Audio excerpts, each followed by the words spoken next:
तो आप आश्चर्य करेंगे कि ऑर्डर पता क्या गया कि पंजाब का गेहूं 11 रुपए तक खरीदा जा सकता है। ये होती है लीडरशिप, ये होता है किसान, ये होता है दर्द। अब मैं अगली बात पे आता हूँ जो आज जिसके लिए आप बैठे हैं। मैंने उस समय भी कोशिश की थी, अभिमन्यु को फोन किया था, पंडेर साहब से बात की, शिव कुमार कक्का मेरे पास आए, वो मेरे पुराने मित्र हैं, परंतु आप लोगों ने घोषित कर रहा था कि एक राजनीतिक आदमी को आने नहीं देते। अब मैं या तो वहाँ प्रमाण पत्र पेश करता कि मैं अब राजनीति में नहीं हूँ, पर अब कोई खड़ा होकर कहे तो मुझे ये अच्छा नहीं लगता। आज आपने हुक्म दिया, मैंने 1 मिनट नहीं लगा, आ गया मैं। तो अब मैं ये बताना चाह रहा हूँ आपको कि इतना बड़ा संघर्ष आपने किया और निकला क्या? वहीं के वहीं तो हैं हम, और ऐसा नहीं है। अब मैं मिनिमम सपोर्ट प्राइस की बात पे आता हूँ। मिनिमम सपोर्ट प्राइस के बारे में ये कहा जाता है कि अगर हमने मिनिमम सपोर्ट प्राइस लागू की तो सरकार के पास उसको लागू करने के लिए, पूरी जिंस खरीदने के लिए इतना साधन नहीं है। संसद में कृषि मंत्री नरेंद्र तोमर, जो मेरे दोस्त भी रहे, मैं मध्य प्रदेश में भी वाइस चेयरमैन रहा हूँ प्लानिंग कमीशन का, उन्होंने खुद कहा कि 17 लाख या 19 लाख करोड़ इतना रुपया लगेगा। फिर किसी ने उनको सजेस्ट किया तो मुझे बुलाया एक दिन, 55 मिनट बात की, तो मैंने कहा मैं आपके मंत्रालय में मिलने नहीं आऊँगा और घर पर भी तब आऊँगा जब वहाँ कोई हो नहीं। तो 55 मिनट बात हुई तो मैंने नरेंद्र से पूछा कि नरेंद्र तुम मुझे पूछ तो रहे हो, रास्ता तो मैं बता दूंगा, पर तुम्हारी कोई सुनता है क्या? किसी मंत्री की इस मंत्रिमंडल में कोई हैसियत नहीं। तो उन्होंने कहा कैसे होगा? मैंने कहा आप कूड़ा थोड़ी खरीद रहे हो कि लेके बाहर बेच दोगे, ये तो वही खाद्यान्न है, इसके बगैर काम नहीं चलता, हमेशा इसकी कमी रहती है। तो आप लीजिए। और इसके 3 मॉडल विश्व में एक और तर्क दिया जाता है। एक तो ये कहा ये संभव नहीं है, तो उसका जवाब तो मैं ये दे रहा हूं कि सरकार उस न्यूनतम समर्थन मूल्य को घोषित करे और मंडी में जो भी खरीदना चाहे, चाहे अंबानी खरीद ले, चाहे अडानी खरीद ले, चाहे कोई और दुनिया का, हमें कोई मतलब नहीं, हमें हमारा न्यूनतम समर्थन मूल्य तो कम से कम मिल जाए। और जितनी CACP की रिपोर्ट है, CACP का है commission on agriculture cost and prices, कृषि लागत और मूल्य आयोग, ये भी हमारी संसदीय समिति की सिफारिश के ऊपर उसका नाम बदला था। पहले वो CAP commission on agriculture prices होता था, हमने उसको कहा कॉस्ट एंड प्राइसेस करिए। उसकी रिपोर्ट पढ़ी है किसी ने? आपने? हर 6 महीने रिपोर्ट आती है उसकी। मैं लाना भूल गया, मेरे ध्यान भी था पर आज मैं दूसरे काम में लगा। उसमें दोनों एक टेबल में दिए हुए हैं कि C2 कॉस्ट क्या होती है, A कॉस्ट क्या होती है, B कॉस्ट क्या होती है, C1 क्या होती है, C2 क्या, ये इसकी स्टेज है। जितनी पेड आउट कॉस्ट है, जो किसान बाहर से सामान खरीदता है, उसको A कॉस्ट कहते हैं। उसके साथ कुछ दूसरे खर्चे, अपने लेबर जो आपने ली है और परमत वगैरह के वो लगा के फिर B कॉस्ट पे पहुंचते, A2 पे पहुंचते हैं। उसमें हमने एक तर्क दिया था 1994 में, जब मैं एग्रीकल्चर कमेटी का चेयरमैन होता था, कि जो किसान अपनी लेबर लगाता है उसकी भी तो उसको तनख्वाह मिलनी चाहिए, जब वो बाहर वाले को मिलती है तो उसको जोड़ दे तो A2 प्लस FL हो जाता है, फैमिली लेबर। और किसान की जो जमीन है, आप सारे तो पंजाब से, हरियाणा से, पश्चिम यूपी से, दक्षिण भारत से आए हैं। आज हमारे इलाके में वेस्ट यूपी में 45-50 हज़ार रुपए किला तो भाड़े का मिल जाता है, तो किसान क्यों नहीं जुड़वाए उसमें अगर उसको मिलना ही नहीं है कुछ तो उसका एक नोशनल कंपनसेशन, मुआवजा उसमें जुड़ना चाहिए, उसको मिला के C2 कॉस्ट होती है। एक और ऐतिहासिक तथ्य बताना चाहूँगा कि जिस स्वामीनाथन कमीशन रिपोर्ट की आप बात कर रहे हैं, जिसमें सिफारिश हुई C2 प्लस 50%, उसका पहला चेयरमैन 10 फरवरी 2004 को मैं बना था। और मैंने प्रधानमंत्री जी से कहा कि आपने मुझे पहले मिनिस्टर बना दिया, फिर मेंबर प्लानिंग कमीशन, फिर 12th फाइनेंस कमीशन, ये भी आप और किसी को बता दो। तो वाजपेयी जी बड़े गजब के आदमी थे, अब तो रहे नहीं। उन्होंने कहा सोपाल ऐसा करो, अपनी पार्टी में लेंस लगा के ढूंढो इस विषय को, कोई अगर ऐसा समझता हो तो मैं उसकी नियुक्ति कर दूंगा। उस आदमी को समझ थी। मैंने जितने फैसले बताए, साहब खूब झगड़ा होता था कैबिनेट में, उसका तय किया करते थे। अब की सरकार का उसमें मन नहीं है। और झूठ तो सारी सरकारें बोलती रही हैं, क्योंकि मिनिमम सपोर्ट प्राइस शुरू कहाँ से हुई ये इतिहास नहीं किसी को पता। जिसे सबसे बड़ा खांटी पूंजीवादी देश कहते हैं अमेरिका, 1930 के ग्रेट डिप्रेशन के समय price support policy president Franklin D Roosevelt ने अमेरिका में शुरू की थी, जो आज तक लागू है। आज भी वहाँ फेडरल गवर्नमेंट 5 साल के लिए फार्म बिल बनाती है। अभी मैंने चेक नहीं किया, और अब से 4 साल पहले $67,000 हर एक किसान को फेडरल गवर्नमेंट सीधी असिस्टेंस दे देती है। उसका जो माल जितने का बिकेगा बिक जाएगा, उसको क्या फर्क पड़ता है। मैं स्विट्जरलैंड 3 बार गया, 2009 में, 14 में, 17 में। उनके फेडरल ऑफिस में गया, उनके प्रेसिडेंट के पास गया, उनके एग्रीकल्चर मिनिस्टर से मिला। स्विट्जरलैंड में आज भी 2,993 स्विस फ्रैंक, जो यूरो के बराबर है, जिसका आज अगर रुपए में उसको कन्वर्ट करें तो 2,60,000 रुपया प्रति हेक्टेयर। अगर 2.5 लाख भी मान लें तो मोटे मोटा 1 लाख रुपया प्रति एकड़ फेडरल गवर्नमेंट हर साल किसान के खाते में ट्रांसफर कर देती। तो उसका तो जो भी बिके उसका फायदा है। अब आप कह रहे हैं, जापान में गया हूँ 3 बार, India Japan eminent persons group का चेयरमैन रहा हूँ। वहाँ मेरे सामने प्रेजेंटेशन की उनके एग्रीकल्चर मिनिस्टर और सेक्रेटरी ने। उन्होंने कहा हम अपने धान को 78% सब्सिडी देते हैं। तो 3 व्यवस्था है, एक अमेरिका की है, एक स्विट्जरलैंड की है, तीसरी जापान। जापान में सरदार साहब, पूरे जापान में सड़कों के किनारे पर ग्रामीण क्षेत्र में सरकार ने गोदाम बना रखे हैं, लोगों की कोऑपरेटिव बना के, उसका बाकायदा खुला हिसाब रहता है। उसमें किसान को जो न्यूनतम समर्थन मूल्य है, जितना उसका धान हुआ, या तो वो बेच दे, नहीं तो उस गोदाम में जमा करे, रसीद लेगा, उस रसीद को बैंक 90% उसी दिन डिस्काउंट कर देगा, और अगली फसल आने तक जब चाहे किसान उसको बेच दे। अगर नहीं बेचता तो सरकार उसको अपने पास लेकर उसका 10% उसको वापस दे देती। तो तीनों में से कौन सा आपको पसंद आए कर लेंगे। आप कहते हैं पैसा नहीं है, 1,77,000 करोड़ रुपया तो पिछले साल फर्टिलाइजर की सब्सिडी दी है सेंट्रल गवर्नमेंट। और छोटे छोटे टुकड़े फेंकते हैं किसान को कि हमने उसके ऊपर छोटे ट्रैक्टर पर सब्सिडी दे दी, अब उसे हमने औजार के ऊपर सब्सिडी दे दी, अब हमने उसे इरिगेशन इक्विपमेंट पे, फवारे पे सब्सिडी दे दी, अब ड्रिप इरिगेशन के ऊपर सब्सिडी दे दी। वहां लेने जाएंगे कि जी पूरे जिले में 25 ट्रैक्टरों की आएगी सब्सिडी। तो झूठ बता रहे हैं सबको।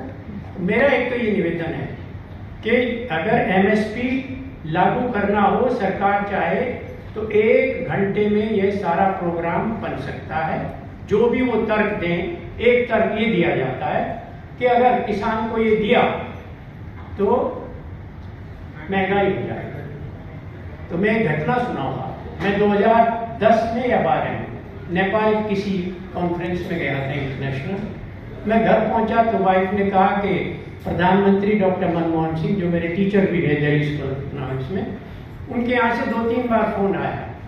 तो मैंने फोन किया आके, तो उन्होंने खानेकर साहब, इन्होंने कहा मुझे मुरलीधरन ने कि वो बात करना चाहते हैं, तो बुलाया। तो मेरे टीचर रहे, उन्होंने पैर छुए, तो बोले सोमपाल मैंने आपको 2 पर्पज से बुलाया। इंग्लिश में कहा I am very worried about agriculture production system and the prices. तो मैंने कहा सर एग्रीकल्चर प्रोडक्शन सिस्टम तो बहुत लंबा विषय है, आपने 15 मिनट दिए मुझे। प्राइसेस का जो आपकी चिंता है वो मुझे पता है किस कारण से हो रही है। उस समय तूर की दाल, अरहर की दाल 120 रुपए से 140 रुपए बिक रही थी। मैं कोई कहानियां नहीं सुन रहा हूँ कौवे कोयल की, वास्तविकता को घटना बता रहा हूँ। तो मैंने कहा सर 43 रुपए आपने इसकी मिनिमम सपोर्ट डिक्लेयर की, और मैंने 32 मंडियों को मॉनिटर किया है, उसमें 28 रुपए से 32 रुपए में किसान को मिल रही थी। आप डिक्लेयर करो 2 नहीं तो सरकार झूठ बोल रही है लिख के। तो आप 43 रुपए के ऊपर हमने, जब मैं एग्रीकल्चर कमेटी का चेयरमैन था, तो भाइयों 4 जगह हमने दाल प्रोसेसर्स एसोसिएशन की मीटिंग की। कलकत्ता में ईस्टर्न इंडिया की, चेन्नई में साउथ इंडिया की, अहमदाबाद में वेस्ट इंडिया की, दिल्ली में नॉर्थ इंडिया की। तो दाल प्रोसेसर्स एसोसिएशन, दाल मिलों की एसोसिएशन ने हमें बताया कि दाल बनाने में हमारा 8 से 10% खर्चा होता है, उसमें भी चूड़ी बिक जाती है हमारी। और आप उनका स्टोरेज ले लीजिए, रखने का ले लीजिए, उनके पैसे का ब्याज ले लीजिए, मुनाफा ले लीजिए, ट्रेडिंग में तो 25% भी मुनाफा बहुत होता है। तो मैंने कहा सर 50% ही कर दो, आप 80 कर दो, 100% कर दो, 43 का 86 रुपए कर दो। और आपने वक्तव्य दे दिया प्रोफेसर साहब कि अक्टूबर तक दाम नीचे गिर जाएंगे। तो आपने किस आधार के ऊपर ये वक्तव्य दिया है? तो बोले मैंने सोचा मानसून के बाद। तो मैंने कहा सर आपको ये कैसे पता है कि मानसून आपकी मर्जी के अनुसार बरसेगा? बीज बोते ही बरस गया तो नाश हो जाएगा, पकी पकाई पे बरस गया तो नाश हो जाएगा, सूखा पड़ जाएगा तो नाश हो जाएगा। तो बोले, और मैंने कहा सर आप बुरा मत मानना, आप मेरे टीचर रहे, मैं कहूँ कि कल सुबह आ जाएगी प्राइस डाउन, तो चिढ़ गए मनमोहन जी। बोले what is the magic band, क्या जादू की छड़ी है? मैंने कहा सर मेरे पास नहीं है। 1966 का आवश्यक जिन्स कानून है, एसेंशियल कमोडिटीज एक्ट, उसमें सरकार के पास ये शक्तियां हैं कि वो मिनिमम सपोर्ट प्राइस भी तय कर सकती है, मैक्सिमम भी कर सकती है। तो आप कह दीजिए जो मिनिमम सपोर्ट प्राइस है उसके डबल और उसके बीच में अगर प्राइस हिलेंगी तो हम कुछ नहीं कहेंगे, उसके ऊपर जाएगी तो हर एक दुकानदार बोर्ड पे लगा के रखा कल सुबह डाउन आ जाएगी। तो बोले पर्चा भेज दो, मैंने 7 पेज का नोट भेज दिया, आज तक भाइयों कुछ नहीं हुआ दिल्ली सरकार ने, कागज पड़ा नहीं। तो मैं ऐसे ही नहीं कह रहा हूँ।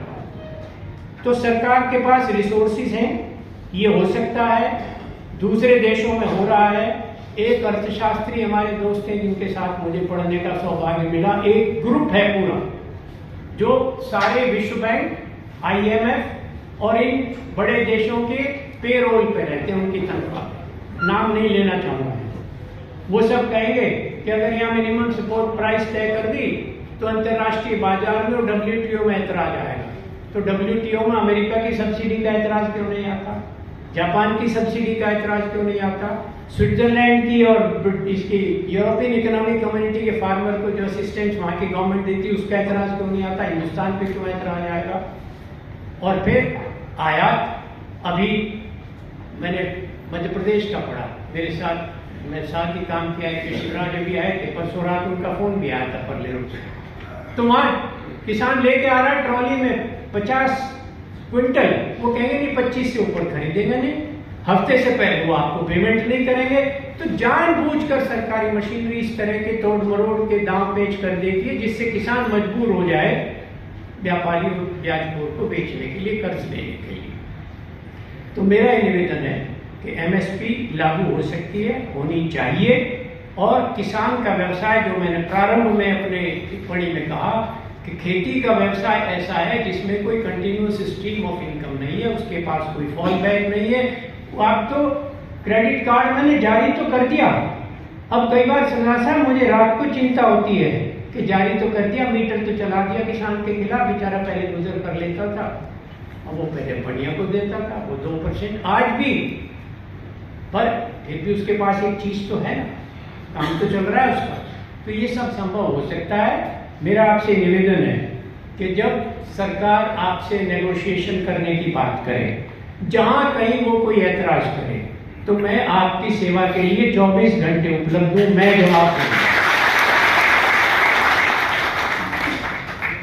और ये भी सजेस्ट किया, मैं अभी बता दूंगा कि जब सरकार ने वो खरीद लिया तो वो कहते हैं इतने गोदाम कहां से बनाएंगे? तो आपको मालूम है लॉरेंस रोड, नरैना, जहां 10 लाख 12 लाख रुपया प्रति गज रेट है जमीन का, वहां अनाज के गोदाम बना रखे हैं सरकार ने। आज उसको बेच दीजिए आप सोनीपत में, आप तो गांव गांव में सड़क है, सब जगह बनाइए ना छोटे छोटे गोदाम। वहां जमीन सस्ती है, ईंट सस्ती है, मजदूरी सस्ती है, कंस्ट्रक्शन सस्ती होगी, उसमें जो लोग लगेंगे गांव के रखवाली रखने के लिए, तोलने वाले, वो वहां के लोगों को काम मिलेगा। और ये सब चीज लिख के दी हुई है, ऐसी नहीं, कोई मैं नहीं कह रहा हूं आपको। वहीं और फिर ट्रांसपोर्ट नहीं करना। आज पंजाब से मोगा की मंडी से चल रहा है अनाज, ट्रकों की लाइन लगी पड़ी है, सड़क पे जगह नहीं है, 2-2 3-3 वेट कर रहे हैं। अरे वहां सीधा लाएगा किसान, अपनी ट्रॉली उतार के दे देगा, उसको उसकी आप पेमेंट दे दीजिए, बात खत्म हुई। और कुछ तत्व ऐसे भी हैं, सिरसा साहब आपसे मैं निवेदन कर रहा हूँ, जितने किसान नेता पंजाब हरियाणा के खास तौर से, कि कुछ लोग जो मंडियां हैं, दिल्ली जिसको एशिया की सबसे बड़ी सब्जी मंडी, फल मंडी कहा जाता है, आज की तारीख में यहाँ की एक सरकार है वो भी दम भरती है, वहां मैंने खुद जाके देखा, सेब आता है उसके ऊपर इतना टैक्स लगा रखा है कि एक ट्रक पे 38,000 रुपया मंडी टैक्स है। और वो सरकारी अफसर और वहां जो चेयरमैन बने बैठे हैं श्रीमान जी, सरकार के प्रतिनिधि, वो बांट लेते हैं। 8,000 रुपये लेंगे, 30 का फायदा हो गया, 10 या 15 उनकी जेब में चलेंगे। ये तो दिल्ली में नंगा नाच होता है, बाहर क्या करोगे? आप सब जगह चले जाएंगे, मंडी में आड़ती है। और शर्म जब आती है कि हमारे भाई बहन, हमारे बिरादर, हमारे बच्चे जिन्होंने वो किसान की तकलीफ देखी है, जब वो अधिकारी बनते हैं और वो किसान के साथ भ्रष्टाचार करते हैं, उनको तो फांसी दे देनी चाहिए। कोई और बाहर का आदमी करे, किसी सेठ के खानदान का, किसी वकील के खानदान का, किसी जज के खानदान का, तो मैं मान सकता हूँ। पर वही किसान के बेटे आके किसान के साथ धोखा करते हैं। कितनी आपने तो देखा मंडियों में क्या भ्रष्टाचार है, जी नहीं करता उसमें जाने का। और फिर सरकारें तिथि घोषित करती हैं, अभी ऑर्डर नहीं आया, तो फसल क्या ऑर्डर से पैदा होती है क्या? फसल तो कुदरत के नियम से और किसान की मेहनत से होती है। जिस दिन आ जाए मंडी में कोई नए सेक्रेटरी तो बनाने नहीं आपको, कलर 24 घंटे तो इंतजार देखते हैं पंजाब सरकार का, हरियाणा सरकार का आदेश आएगा तब मंडी में खरीद शुरू होगी। क्यों भाई? ये जो अफसर बैठे क्या कर रहे हैं? जब गेहूं की फसल आई, धान की फसल आई, 2 बार तो आएगी। और हमारे यहाँ तो एक और बुरा हाल है, ये एक छोटी सी कहानी बता के समाप्त करता हूँ कि जब माननीय श्री नरेंद्र मोदी जी प्रधानमंत्री बनने वाले थे और उस चुनाव का अभियान चला रहे थे, तो उन्होंने पूरे हिंदुस्तान में हाथ फैलाकर कहा, सब गवाएं ना, कि स्वामीनाथन आयोग की सिफारिश लागू करेंगे। कहा कि नहीं कहा? भाइयों बहनों बताओ।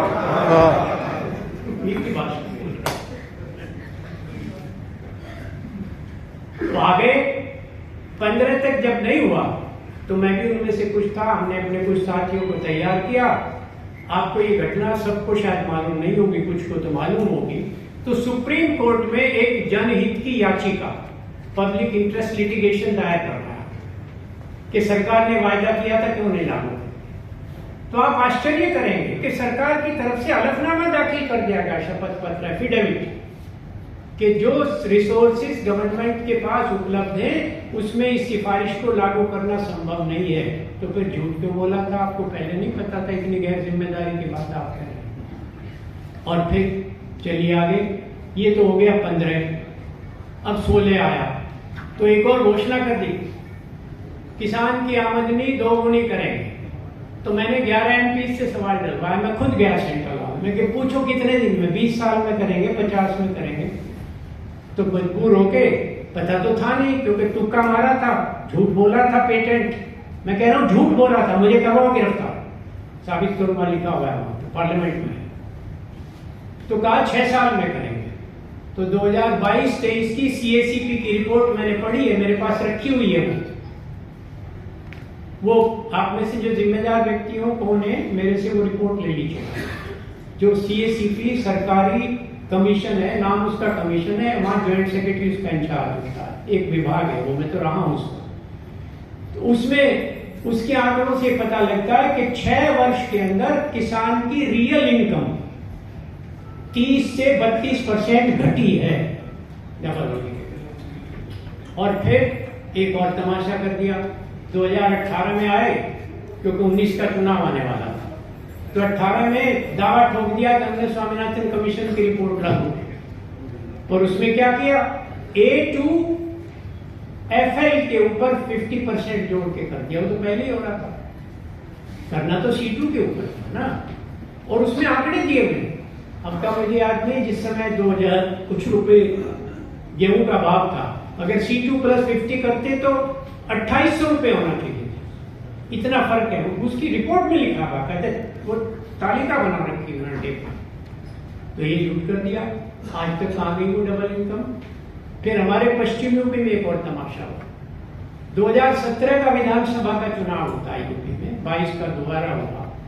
तो वहां 22 पब्लिक मीटिंग्स की मेरे पास अखबारों की कटिंग रखी है, जहां श्रीमान मोदी ने ये कहा कि पश्चिम यूपी के किसान भाइयों, गन्ने का भाव 400 रुपए क्विंटल होना चाहिए कि नहीं होना चाहिए। अब किसको बुरा लगता है? 315 था तब, 400 कह रहे थे 17 में। और दूसरी बात ये कही, एक हमारे यहाँ पेमेंट की समस्या है।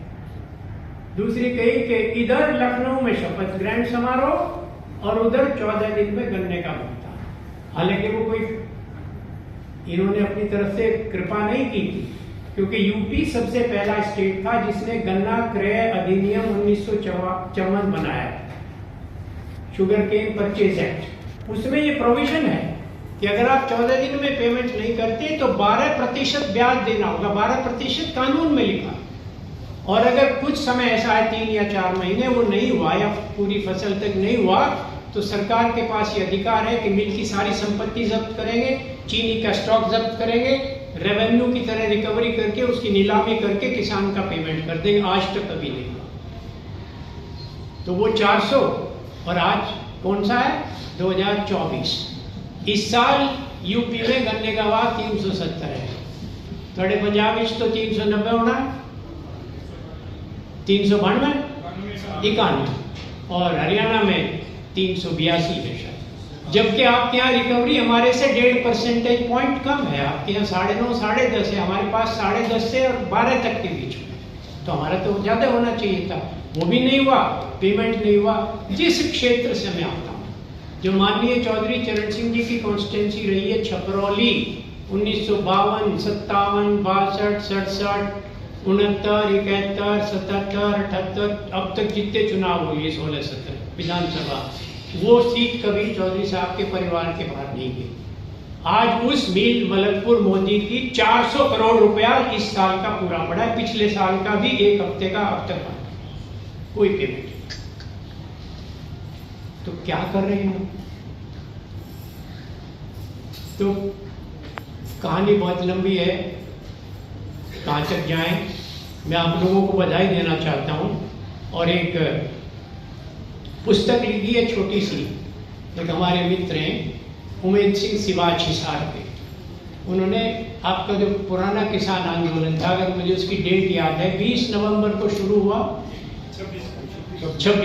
26 को शुरू हुआ और 12 दिसंबर तक चला, अगले साल शायद 12 जनवरी तक शायद। तो 1 महीना, 1 साल 1 महीना 13 दिन कुछ ऐसा चला। तो उस सारे का आपको देखा हाल लिखा। उन्होंने मुझे कहा, बीच में मेरा कुछ तकलीफ रही दांत वांत की, तो उसकी एक भूमिका लिखी है मैंने। वो बलबीर सिंह जी आपके पास है, किसके पास सर? एक उसका सिर्फ एक पैरा आपको पढ़ के सुनाना चाहता हूँ, वैसे तो लंबा है वो, फिर अपनी बात समाप्त करूँ। एक मैं आपसे अनुरोध और करना चाहूंगा, किसी को बुरा लगे तो मुझे माफ कर दीजिए, कि आपने एक घोषणा कर दी जिसके डर से मैं भी नहीं गया आपके अंदर, कि राजनीतिक व्यक्ति को, आप राजनीतिक व्यक्ति को आने दीजिए, पर उससे ये कहिए कि अपने हाई कमांड से एफिडेविट लिखवा कर लाओ कि अगर तुम हमारे मंच पर आओगे तो तुम न्यूनतम समर्थन मूल्य को कानूनी गारंटी बनाने की उनसे एफिडेविट लेके आओगे। बुलाइए उसको, हाँ तो करें, झूठ बोल जाते हैं सारे, नंगे तो होंगे सबके सामने। दूसरी तरफ वोट लेने के लिए आपके पास आ जाएंगे, वहां जाके फिर वो भी वही काम करेंगे। आप आश्चर्य करोगे, मैं गुड़गांव रहता हूं आजकल, कि पिछले से पिछले साल धारूहेड़ा की मंडी में तो बाजरा 2140 रुपए में खरीदी है हरियाणा सरकार। हरियाणा और पंजाब सरकार फिर भी सरदार साहब सबसे अच्छी है। मैं तो यूपी में हूँ, मेरा गांव जमुना के ऊपर है। जब गन्नौर जाते हो ना आप संभाल का, गन्नौर से पूरब में जाओ तो 16 किलोमीटर पे जमुना के किनारे हमारे गांव के लोग गन्ना और गेहूं बेचने जब हरियाणा जाते हैं, पहले दिल्ली पुलिस, वो हरियाणा यूपी पुलिस लूटती है, फिर हरियाणा पुलिस लूटती है, फिर मंडी वाले रिश्वत। हमारे गेहूं का भाव 1400 रुपये, आपके यहाँ 2000 रुपये। यहाँ मंडी नहीं काम करती यूपी में। राज बहुत बढ़िया चल रहा है, योगी जी की जय हो रही है। तो जो उसमें हुआ वो तो हुआ, मैं सिर्फ इसमें थोड़ा सा सुना दूं अगर आपकी अनुमति हो तो।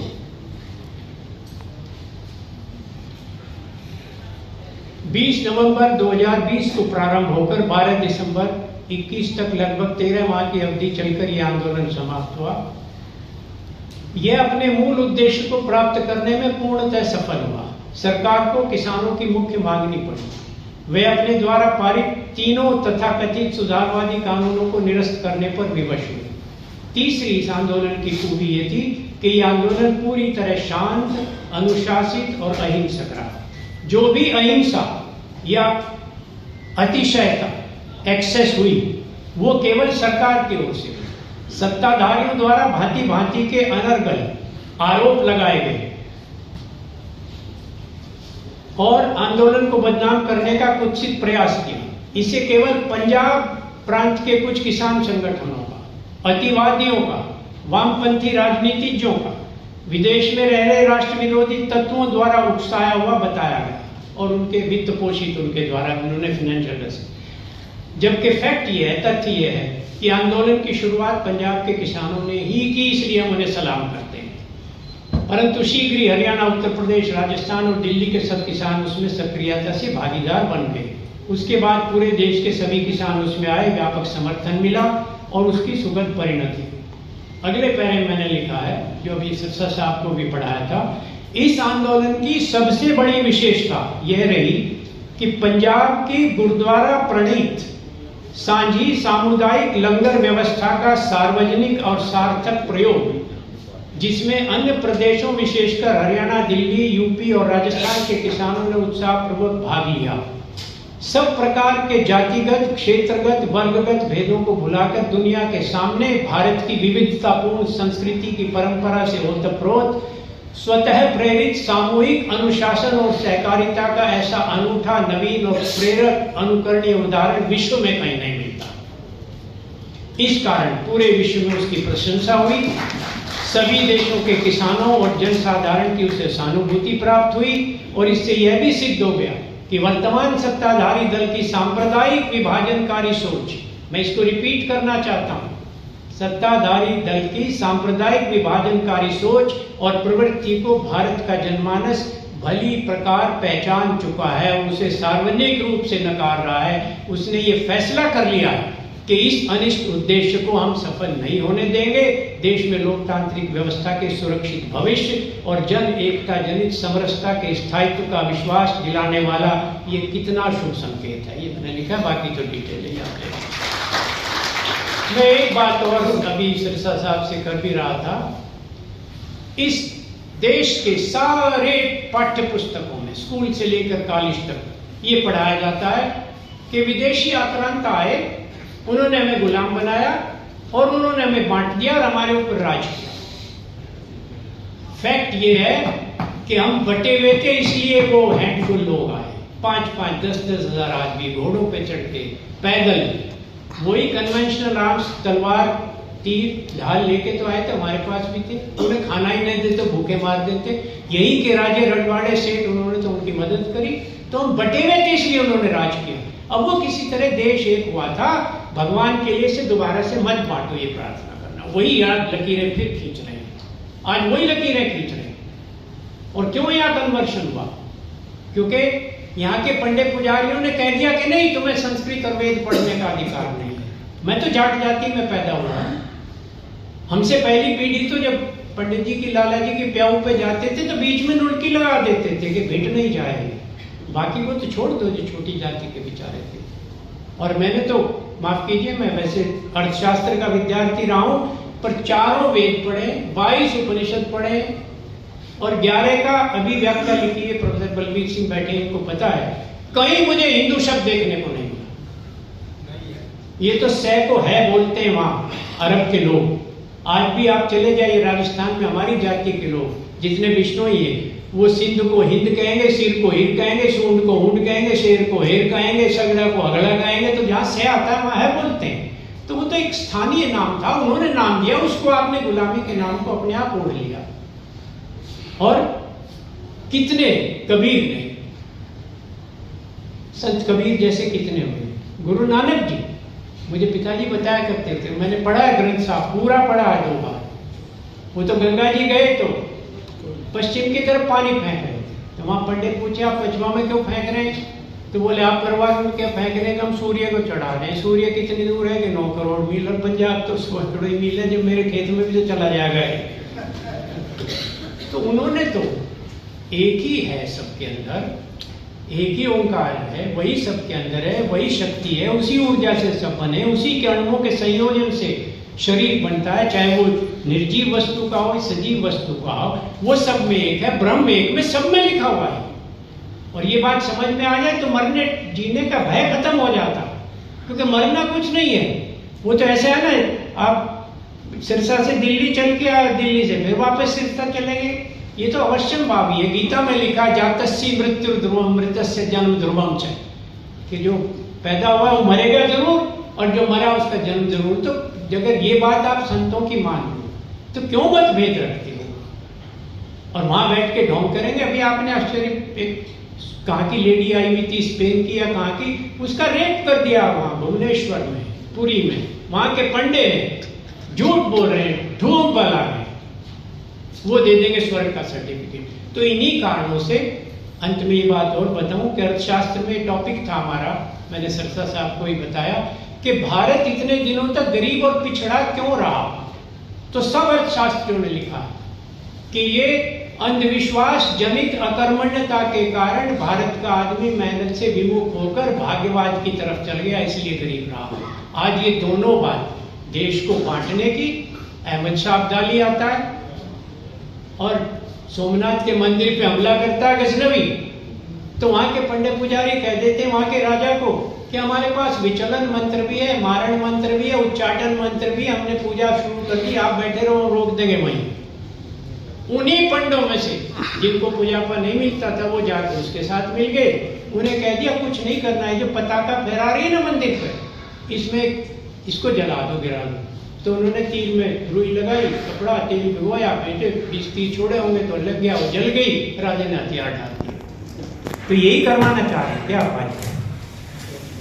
अरे व्यक्ति को अगर पाप पुण्य है तो उसके कर्म से मिलता है, उसके उद्यम से मिलता है, उसके कौशल से मिलता है, उसके ज्ञान से मिलता है। और ये सब जगह लिखा है कि ज्ञान ही एक ऐसी चीज है जो बांटने से बढ़ती है, चुराने से भी बढ़ती है। क्योंकि मेरे पास थी, जो चुरा ले गया उसके पास भी चली गई। मैं जितनी बार कहूंगा उतनी बढ़ेगी, जितना दूंगा उतनों के पास जाएगी। तो क्या ढोंग कर रहे हैं आप? और यही तमाशे है, जो करने के काम उनको नहीं करेंगे, वहां बैठ के आप कन्याकुमारी में तपस्या कर रहे हैं, कहीं गुफा में जाके तपस्या कर रहे हैं, लोग आपके भूखे मर रहे हैं, बेकार फिर रहे हैं, हत्याएं हो रही है, प्रशासन कितना। मुझे मालूम है जो काम 100-200 रुपए में पटवारी करता था, सरदार साहब 10-10 हजार रुपए लेके तो खाते में नाम नहीं लिखता।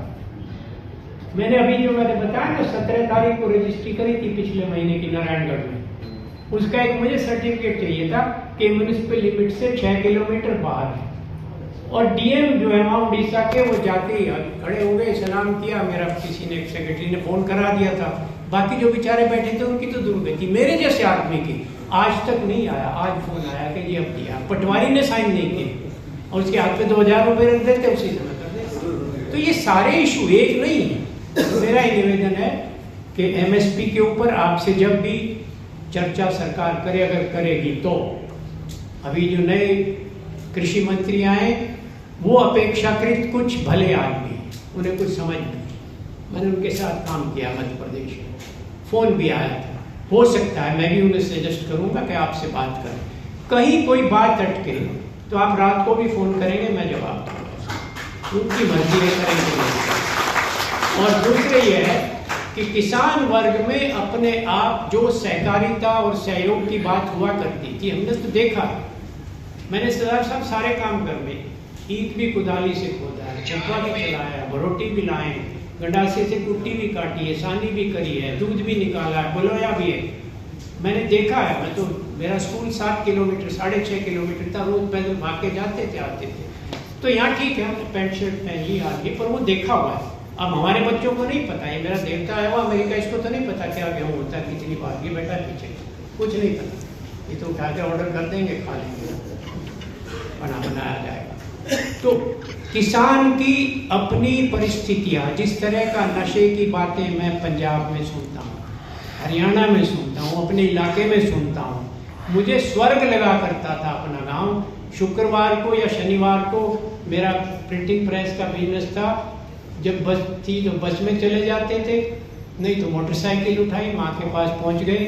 आज उस गांव में जाते हुए 6 बजे के बाद डर लगता है, कहाँ कोई नशेड़ी निकलेगा, रास्ते में कार के आगे खड़ा हो जाएगा, झगड़ा कर देगा, गोली मार देगा। दहेज में उसमें एक बात और बताऊं, मेरे पिताजी के पास कुल 49 बीघा, 10 किले से 1 बीघा कम जमीन थी, 4 हम भाई थे। सरदार साहब मेरी ससुराल वालों को जानते हैं, तो देवलाल के परिवार में 1600 किले थी, 8000 बीघे। मेरे ससुर पावलपुर स्टेट में थे, उनके पास 16,800 किला जमीन थी। मेरी वाइफ ने भी खेतों में काम किया, हमने वो दर्द देखा। और सरदार साहब लास्ट कहूँ, मेरी बारात में 5 आदमी गए थे, 3-4 पीढ़ी से हमारे परिवार में ये परंपरा है। मेरे पिताजी रघुवीर सिंह शास्त्री ने भारत की प्राचीन पंचायत प्रणाली के ऊपर एक पुस्तक लिखी है, वो मैं आपको देना चाहूँगा। ये जो टिकैत साहब उनके यहाँ से आए हुए शायद, तालियान साहब, आपको ये मालूम है कि टिकैत के जो चाचा थे, मुझे ठीक नाम याद नहीं, चौधरी मुख्तार सिंह शायद नाम था, हैं? हाँ, मुख्तार सिंह, क्योंकि मेरी माँ के मामा भी वही हैं, भक्तों के परिवार में जो DIG हुआ करते थे, चौधरी टीकाराम। तो इस पंचायत प्रणाली खत्म हो गई थी। चौधरी कबूल सिंह ने वो इतिहास निकाला फोरम में, तो 52 या 53 में दिवाली के दिन हवन करके मुख्तार सिंह जी को कहा था कि आपका घर ये खाप का चौधरी है, सर्व खाप का, पश्चिम यूपी के। तो उन्होंने कहा मेरा भतीजा है महेंद्र, ये फौज में से आया है, आप इसको टीका लगाओ। तो मेरे पिताजी ने उसको टीका लगाया था, इसलिए उसको टिकैत कहा जाता है। वो तो आपका रघुवंशी है, बालियान, आपका तालियान है शायद, हाँ। तो मैं ये कहना चाहता हूँ कि उस पंचायत ने व्यवस्था की थी कि 5 आदमी बारात में जाएंगे, 1 रुपये से सगाई होगी, 5 तोले से ज़्यादा सोना नहीं चढ़ेगा, 25 तोले से ज़्यादा चांदी नहीं होगी, मिठाई नहीं होगी, आतिशबाजी नहीं होगी, लाइट नहीं होगी, हलवाई नहीं बुलाया जाएगा। और सन 53 की हुई पंचायत, जिसमें चौधरी जवान सिंह जो गुजर थे, कलसान खाप के चौधरी, उनसे अध्यक्षता कराई थी। सन 64 तक ये चला। हमारी शादी उसी तरह से हुई है। सरदार साहब 5 आदमी गए थे, कोई लाइट नहीं, मोड़ नहीं बांधा, मैं घोड़ी पे नहीं चढ़ा, मेरी भी चल रही है शादी। कुल 5 आदमी, आप तस्दीक कर लीजिए जाके। तो मैं आपसे निवेदन करना चाहता हूँ बहुत विनम्रता से कि अपने समाज में जो खराबियां आ रही हैं, जितनी आप मेहनत करते हैं, सरकार से लड़िए, पर कुछ अपने अंदर भी झांकने का प्रयास हमको करना चाहिए। बहुत बहुत आपका धन्यवाद। मेरे